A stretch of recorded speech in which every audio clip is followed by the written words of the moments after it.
My fiancé wrote a speech for me to confess my dating history at our wedding. Not privately either. In front of 240 guests, our families, his church friends, my grandparents. He wanted me standing at the altar, reading it out loud like some public apology. We'd been planning the wedding for almost a year when Cole slid a folded paper across the dinner table, smiling like he'd written me love vows. Candles lit, pasta getting cold between us. Normal Tuesday night. I opened it expecting something sweet. Instead, the first line said, "I, Taryn, come before you, honestly admitting I was with 3 men before Cole." I honestly thought it was satire at first, then I kept reading. "I offer Cole my imperfect self and ask forgiveness for my past." My stomach literally flipped. I looked up and laughed once because surely this had to be some weird joke. "You want me to read this?" Cole leaned back in his chair calmly. "It's about transparency." Transparency? Like I was some defective product, needing disclosure paperwork. I reminded him he already knew about my past relationships. We talked about them on our second date, 5 years earlier, but apparently that wasn't enough anymore. "My family deserves honesty," he said. "They think you're more traditional." Traditional. That word suddenly explained everything. His family adored his sister Brianna because she married her high school boyfriend and constantly talked about saving herself. Every holiday, somebody praised her purity like it was a personality trait. Meanwhile, I suddenly realized Cole had quietly started comparing me to her months ago. I pushed the paper back across the table. "I'm not humiliating myself at my own wedding." His expression changed instantly. Cold. "Then we have a problem. That should have been the end. It should have terrified me immediately." Instead, I spent 2 days trying to convince myself this was just stress, wedding pressure, anxiety, temporary insanity. Then I met our wedding planner, Elise, to finalize ceremony details. The second I sat down, she looked uncomfortable.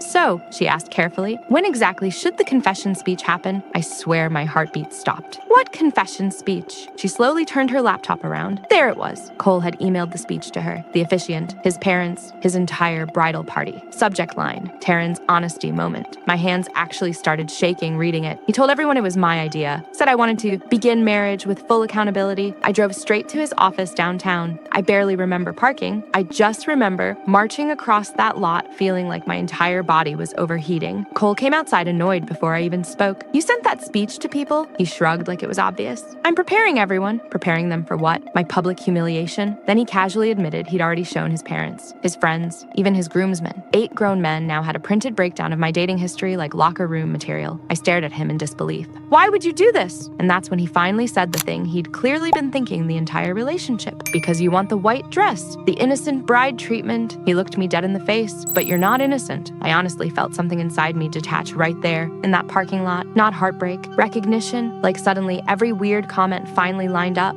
Every time he joked about my wild years, every time he got weird after hearing about an ex, every time he compared me to Brianna. It had never been insecurity, it was resentment. That same night, his father called me privately. Keith had always been kind to me, quiet, respectful, the opposite of Cole sometimes. His first sentence was, "If my son makes you read that speech, don't marry him." I almost cried hearing someone finally say it out loud. "He already sent it to everybody," I whispered. Keith went silent for a second, then he sighed deeply. "Then everybody already knows my son is an insecure little boy." That sentence stayed in my head for days. When I told Cole his dad called me, he completely spiraled, started crying, actually crying. "Dad doesn't understand what it feels like knowing you weren't first." I stared at him. "Cole, you've had 6 exes." He immediately snapped. "That's different." Different. Because he was the man. He literally said that part out loud too. Apparently, male experience made you desirable. Female experience made you damaged. 3 days before the wedding, my cousin Ava texted me a photo from the print shop. Cole had printed custom wedding programs, beautiful, expensive cream-colored ones. On page 3, underneath our love story, he wrote, "Taryn comes to this marriage with a past, but Cole accepts her anyway." I actually stopped breathing for a second reading it. Then came the line that finished me. "Today, we celebrate his grace and her second chance." Second chance? Like marrying him was some charity program. I called immediately.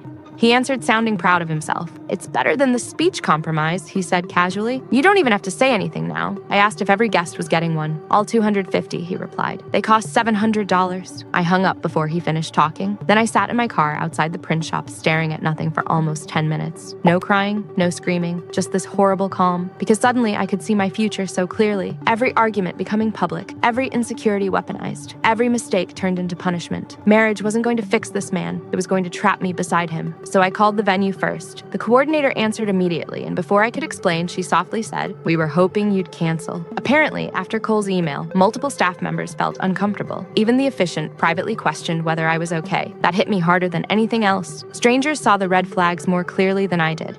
I canceled everything: venue, church, catering, photographer. Then I sent one final text: "Wedding's off. Lose my number." Then I blocked him immediately after. That night, Keith called again. I expected anger. Instead, he sounded exhausted. Cole's at my house, blaming everyone except himself. I stayed quiet. Then Keith said something I'll probably remember forever. "I'd rather walk you down the aisle to marry somebody else someday than watch you marry my son now." I finally cried after that. Not because I lost Cole, because somebody finally loved me without trying to make me smaller first. The next morning, Brianna texted me, accusing me of canceling because I was ashamed of my past. So I sent her photos of the speech, the wedding programs, the emails. Within 2 hours, half his family stopped speaking to him. Apparently, nobody realized how deep his obsession actually went. A week later, Elise mailed me one unopened wedding program she'd saved before the cancellation. I keep it in a drawer now, not as heartbreak, as proof. Because sometimes the worst thing a person can do is show you exactly who they are before you legally tie yourself to them forever.